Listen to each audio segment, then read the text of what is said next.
Bonjour, on est en direct du marché de l'art, c'est Marion Dupuche-Rambert et je suis Art Advisor. Comme à chaque printemps, les salons et les foires d'art refleurissent. Et c'est en parcourant la semaine dernière à Paris la Drawing Now Art Fair, salon du dessin contemporain, que la thématique de ce nouvel épisode a surgi comme une évidence. Car la semaine dernière, lors du vernissage de la 12e édition de cette manifestation et de la consécration de l'artiste franco-américaine plurielle et si inventive Susan Husky pour sa série des planteurs, si bien traitée à la fois avec humour et gravité, quelques bribes de conversation ont retenu toute mon attention en évoquant un sujet éminemment présent depuis quelques mois, l'impact de l'intelligence artificielle sur la création d'œuvres d'art. Et c'est après avoir entendu quelques allées plus loin, un jeune homme clamer à son voisin face à un dessin illustré « Moi je fais aussi bien avec Midjourney » que j'ai choisi d'analyser dans cet épisode les nouveaux enjeux et donc les nouvelles problématiques de l'intelligence artificielle pour l'œuvre d'art. Car indépendamment du cas de la société Stability aux États-Unis et des poursuites de l'institution Getty et de nombre d'artistes concernés par l'utilisation sans droit de leurs images ou photos par ces sociétés de génération dite artificielle d'images, violant purement et simplement leurs droits d'auteur, les experts s'accordent pour dire que l'intelligence artificielle modifie déjà le monde de l'art, et ce de plusieurs façons et à bien des égards, en rendant la création accessible à presque tous et en influençant le marché de l'art qui propose déjà des œuvres collaboratives générées par l'intelligence artificielle. Et c'est donc sans doute le bon moment de tenter de définir alors ce qu'est une œuvre d'art artificielle générée par des ordinateurs.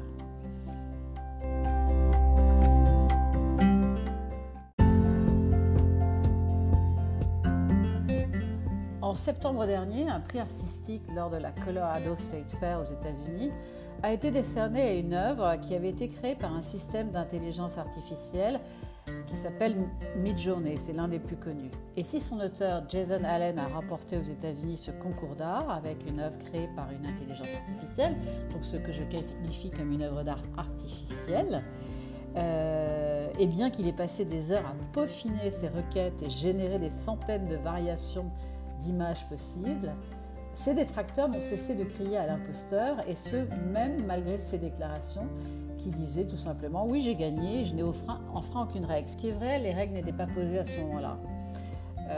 En revanche, même s'il ne s'est jamais caché qu'il avait créé cette pièce en utilisant un générateur d'intelligence artificielle texte-image, donc Midjourney, il semble que les juges de la foire n'étaient pas pleinement conscients de la manière dont l'œuvre avait été créée, même si Jason Allen avait expliqué dans la description de l'œuvre d'art qu'elle avait été créée avec Midjourney, mais il n'avait pas expliqué ce qu'était Midjourney. Et donc la polémique était lancée par les artistes eux-mêmes, car ils se considèrent concurrencés par des machines, là où auparavant la création était purement et simplement tirée de leur esprit. Et dans un monde où la technologie progresse rapidement et où l'intelligence artificielle est en train de transformer la façon notamment dont l'art est créé, qu'il s'agisse de créer des images et des peintures plus réalistes ou d'aider des artistes à trouver de nouvelles et meilleures façons d'exprimer leur créativité, cela pose des problématiques juridiques liées à l'authenticité des œuvres d'art et à leur originalité, à savoir que l'originalité d'une œuvre d'art, qui implique donc que l'œuvre d'art détient des droits d'auteur pour son auteur, est à ce jour définie en droit de la propriété industrielle comme une création de l'esprit, sous-entendu humain. Et en effet, c'est l'article L112.1 du Code de la propriété intellectuelle en France qui prévoit ces dispositions, protégeant ainsi de droits d'auteur les œuvres d'art, et donc toutes les œuvres de l'esprit, quel qu'en soit le genre, la forme d'expression, le mérite ou la destination. Et si les œuvres de l'esprit ne sont pas définies précisément par la loi, c'est l'empreinte de la personnalité de son auteur, et surtout si l'auteur a pu exprimer ses capacités créatives lors de la réalisation de l'œuvre en effectuant des choix libres et créatifs, et quelle que soit la forme d'expression, qui sont vraiment retenus pour l'application de ce droit d'auteur. Et les contenus numériques, donc toutes les œuvres digitales jusqu'à présent, sont susceptibles de protection par le droit d'auteur dès lors qu'ils peuvent recevoir la qualification d'œuvre de l'esprit.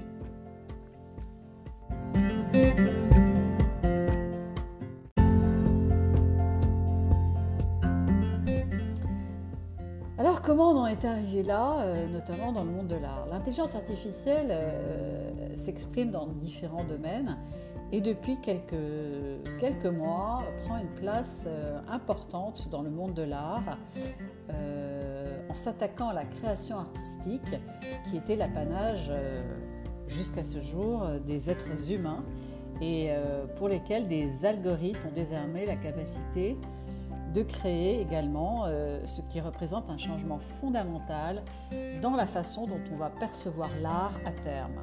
En termes simples, un algorithme, c'est une séquence d'instructions, étape par étape. Il peut s'agir d'instructions très simples, comme tourner à gauche, tourner à droite, continuer tout droit. Ou alors elles peuvent être beaucoup plus compliquées, comme des centaines de lignes de code avec des instructions qui indiquent à l'ordinateur ce qu'il doit faire, comment effectuer des recherches, comment résoudre des problèmes récurrents et prendre des mesures spécifiques. Et si l'art est perçu comme le reflet des compétences et des pensées de personnes douées de talents artistiques, avec l'intelligence artificielle, cela change la donne, car n'importe qui, à terme, pourra générer une œuvre, mais est-ce que ce sera alors une œuvre d'art, en quelques clics de souris.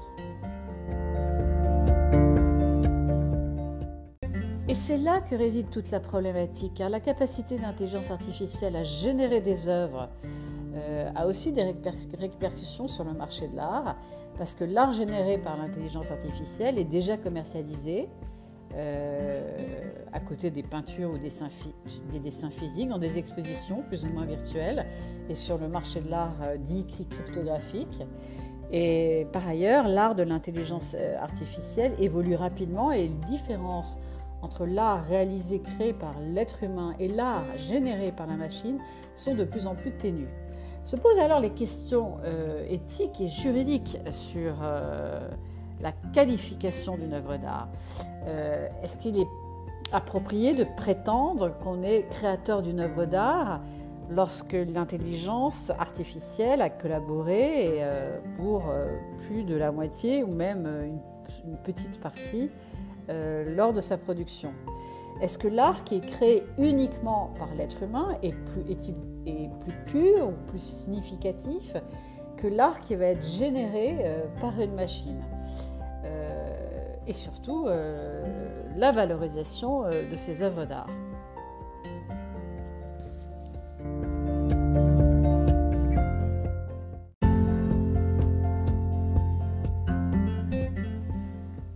Dans cette minute pratique, j'ai souhaité revenir sur ce qu'était vraiment l'art généré par l'intelligence artificielle.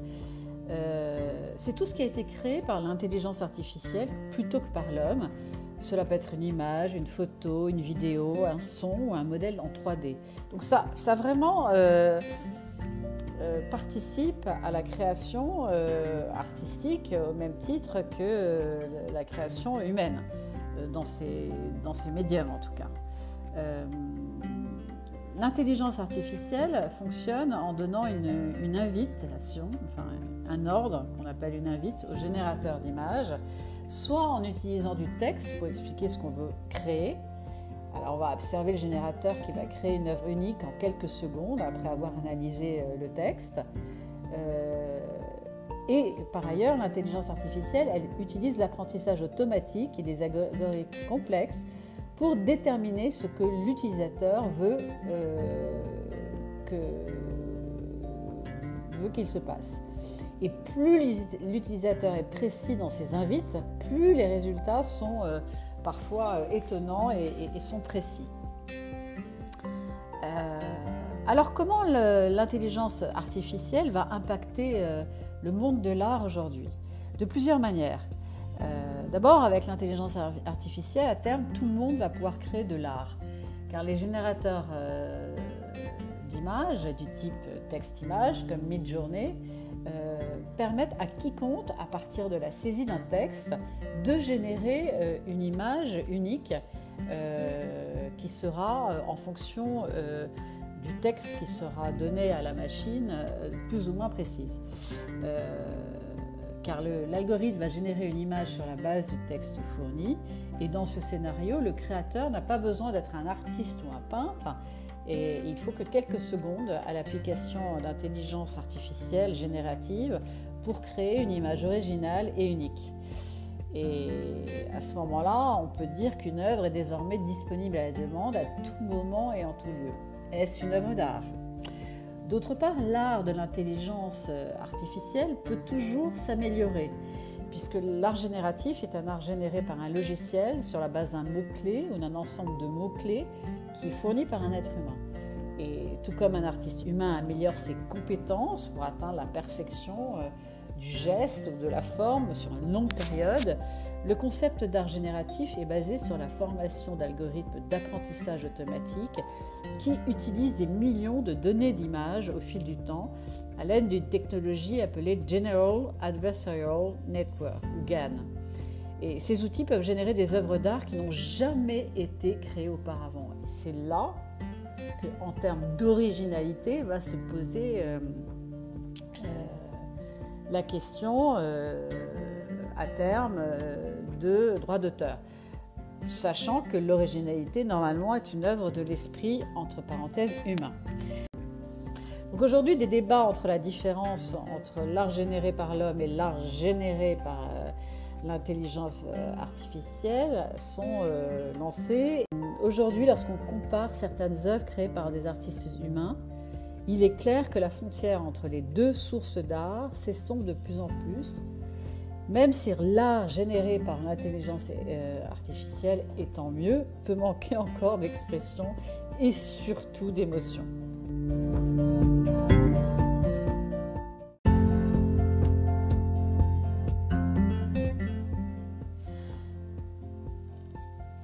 Revenons quelques jours plus tôt dans les allées du Carreau du Temple où se tenait le salon Drawing Now Art Fair, donc qui mettait à l'honneur des artistes notamment de bande dessinée cette année.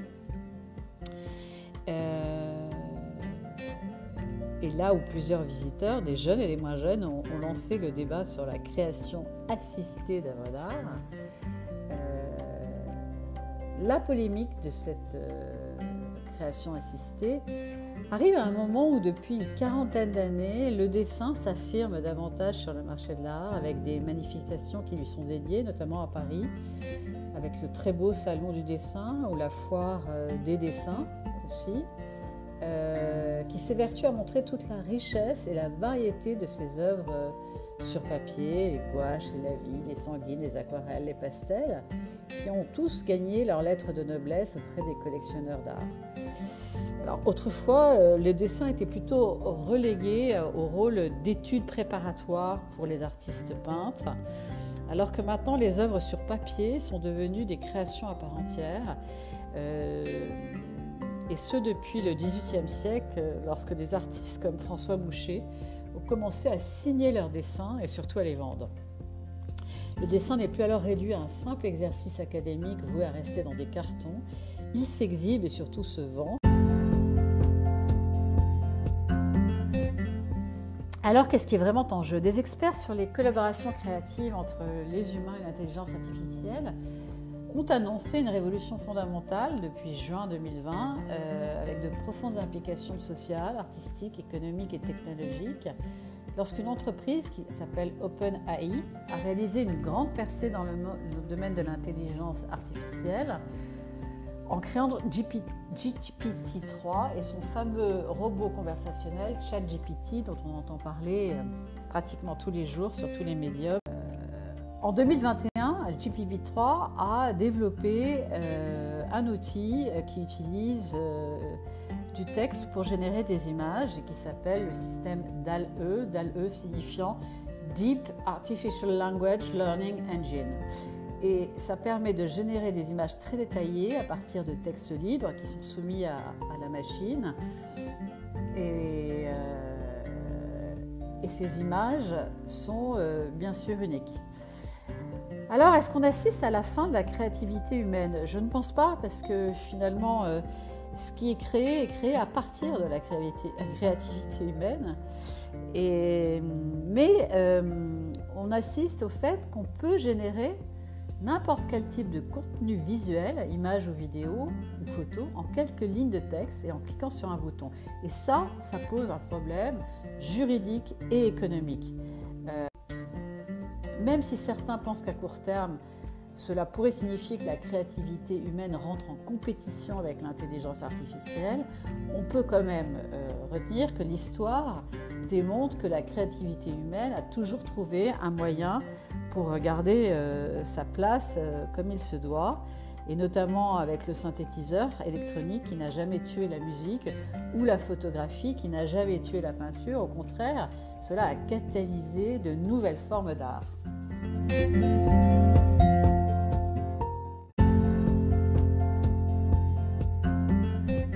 Je pense que la vraie question est de savoir comment collaborer avec l'intelligence artificielle. L'impact des technologies de l'intelligence artificielle, il est multidimensionnel. De nouvelles formes d'œuvres d'art voient le jour comme de nouvelles voies d'expression créative. Alors comment on va pouvoir orienter ces nouvelles technologies de l'intelligence artificielle dans une direction qui va être bénéfique aux artistes? Et je pense que l'un des moyens d'y parvenir est de concevoir une intelligence artificielle qui collabore avec des humains plutôt que de les remplacer. Et ce, bien sûr, avant qu'il ne soit trop tard. Tous les experts se sont mis alors d'accord pour dire qu'aujourd'hui, le cadre juridique dans lequel fonctionnent ces machines d'intelligence artificielle doit être clarifié. Car, comme à chaque fois, le cadre juridique autour de cette nouvelle technologie est encore flou. C'est la technologie qui devance le droit et elle revendique qu'elle n'utilise pas, en fait, à proprement parler, des illustrations d'artistes dans leur production, mais qu'elles extraient des représentations mathématiques d'images qui leur sont présentées. Et c'est là que le point clé, et notamment au niveau juridique, va devoir trancher.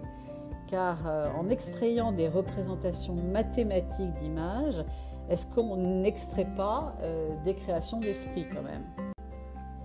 Alors les générateurs d'intelligence artificielle, certes, ils aident à transformer notre imagination en images en quelques secondes, avec parfois des résultats complètement étranges, voire hilarants, et souvent des résultats assez époustouflants en fait. Et surtout, en utilisant ces machines, on reçoit instantanément une image qui est unique, qui est complètement unique et nouvelle, puisqu'à chaque fois que l'ordinateur va recevoir une requête, même avec les mêmes mots, il va générer une nouvelle image qui sera unique.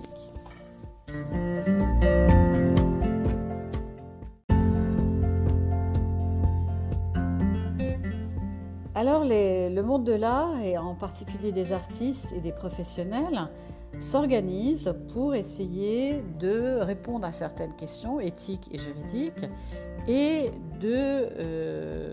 d'avancer en même temps que cette intelligence artificielle qui effraie même certains de leurs inventeurs, puisque l'inventeur de OpenAI et donc du robot conversationnel ChatGPT commence à se dire comment je vais pouvoir freiner les capacités de cette intelligence conversationnelle. Alors, la plus grande communauté mondiale d'artistes qui explorent l'intelligence artificielle a été créée aux États-Unis, ça s'appelle aiartist.org, et cette association ou institution permet de poser le débat sur l'impact de l'art et de l'intelligence artificielle sur l'art en tant que pratique créative, et sert de centre d'information mondial sur l'impact de l'intelligence artificielle sur l'art et la culture. Et par ailleurs explore les questions éthiques liées à l'intelligence artificielle et à la création, puisque les avancées de l'intelligence artificielle dans les domaines créatifs se fait sans contour juridique déterminé. Par ailleurs, l'intelligence artificielle est envisagée comme une nouvelle façon de permettre l'authentification des œuvres d'art. Alors ça, c'est autre chose, puisqu'on va mettre au service des experts des capacités de traitement d'images, capacité phénoménale d'intelligence artificielle, pour pouvoir comparer des styles, des compositions, des textures et parfois même le geste ou de l'artiste peintre. Et certains disent que ça pourrait à terme venir à côté évidemment d'autres techniques plus traditionnelles comme l'observation, comme les analyses scientifiques, apporter des éléments pour attribuer une œuvre à un auteur en particulier.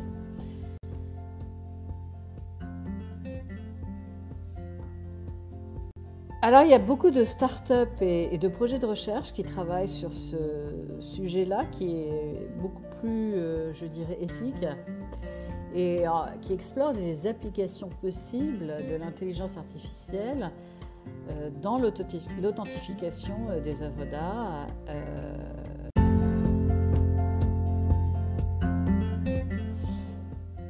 Il faut noter que l'authenticité dans le marché de l'art et pour les collectionneurs, c'est une question centrale.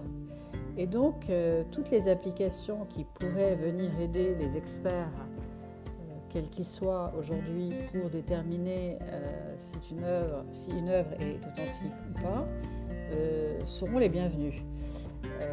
D'autant que selon les estimations de certains experts, et notamment par exemple de Ian Walter, qui est le directeur du Fine Art Expert Institute, plus de 50% des œuvres qui sont actuellement en circulation pourraient être des faux ou des erreurs d'attribution, pas seulement des contrefaçons. Et compte tenu de l'énormité de ce chiffre et des prix très élevés parfois qui sont demandés pour ces œuvres, il n'est pas du tout surprenant que la détermination d'authenticité, par quelque moyen que ce soit, constitue la condition préalable essentielle pour que des ventes et des acquisitions puissent avoir lieu dans les meilleures conditions. Et dans ce contexte précis, les avantages d'un système d'intelligence artificielle peuvent paraître évidents, car en fournissant un algorithme impartial, objectif, voire indépendant, il va contrer les biais qui peuvent avoir lieu dès qu'il s'agit par un être humain de déterminer ou pas, de façon consensuelle ou pas, si l'attribution est celle qui est de façon majoritaire pensée ou pas. Alors, l'intelligence artificielle va accélérer l'ensemble du processus, donc ça c'est déjà très intéressant. Et moins les risques existent, même si les risques liés au jugement individuel sont vraiment considérablement réduits grâce à l'intelligence artificielle, ils ne sont pas totalement éliminés, car l'algorithme est conçu pour reproduire l'analyse d'un expert et éventuellement l'améliorer. Il n'adopte pas une approche nouvelle et révolutionnaire. Donc les données qui sont rentrées dans la machine, elles proviennent d'êtres humains qui sont parfois faillibles. Et aussi, on peut se dire que des mauvais penseurs, comme notamment les faussaires, pourraient sciemment introduire des images ou des informations fausses, ce qui pourrait venir à terme fausser le résultat donné en influençant les analyses. Alors, même si l'algorithme va délibérer de manière indépendante, il le fait toujours sur la base de l'ensemble des données qui lui ont été fournies. Et c'est comme pour la blockchain, quand on introduit une information fausse, elle va rester de façon immuable et sans possibilité de la faire évoluer dans la blockchain. Donc l'importance de la donnée de départ est toujours la même et notamment l'importance du tiers de confiance, de la personne qui va apporter l'information. Et ça, c'est quand même une bonne nouvelle.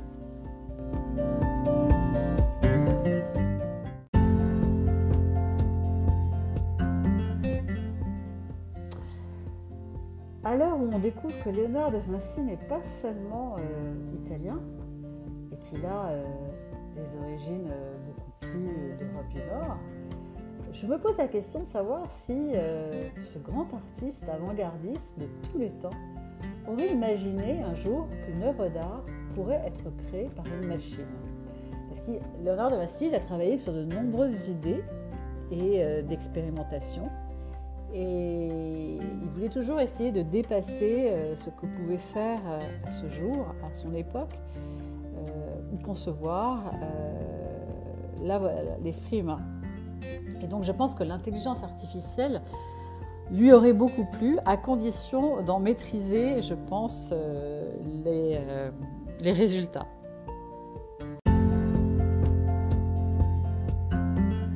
Mais je pense aussi que Léonard de Vinci aurait fait la part des choses en disant que l'art généré par l'intelligence artificielle est une catégorie à part entière et ne doit pas être comparé à l'art qui est créé par des mains humaines. Et ça, on ne doit pas, je pense, oublier quand on est face à une œuvre, de se poser maintenant la question, mais finalement, qui l'a créée ? Alors c'est vrai que l'art est subjectif, et pour certains, une image peut être un chef-d'œuvre, et pour d'autres sans aucune valeur. L'intelligence artificielle, quelle que soit sa capacité à apprendre tous les jours encore plus des images qu'on lui fournit, ne pourra pas générer l'œuvre parfaite, quels que soient ses progrès rapides dans le domaine de l'art, parce que l'œuvre parfaite, finalement, elle raconte une histoire, celle de son créateur, et elle génère énormément d'émotions, de par le formalisme de la création et de par le geste du créateur. Et donc, l'art humain, à bien des égards, ne sera jamais véritablement égalé, je pense, et je le souhaite, par une œuvre d'art artificielle. Les émotions, les sentiments et les pensées humaines qui sont réfléchies dans toute création, qu'elles soient en 3D, en photo, en images, en 2D, en peinture, en installation, etc., restent complètement indéfinissables, en tout cas, et en tout cas, les machines ne peuvent pas aujourd'hui, et peut-être sans doute jamais, reproduire cet ensemble plein d'humanité, de ressentis et de qualité créative.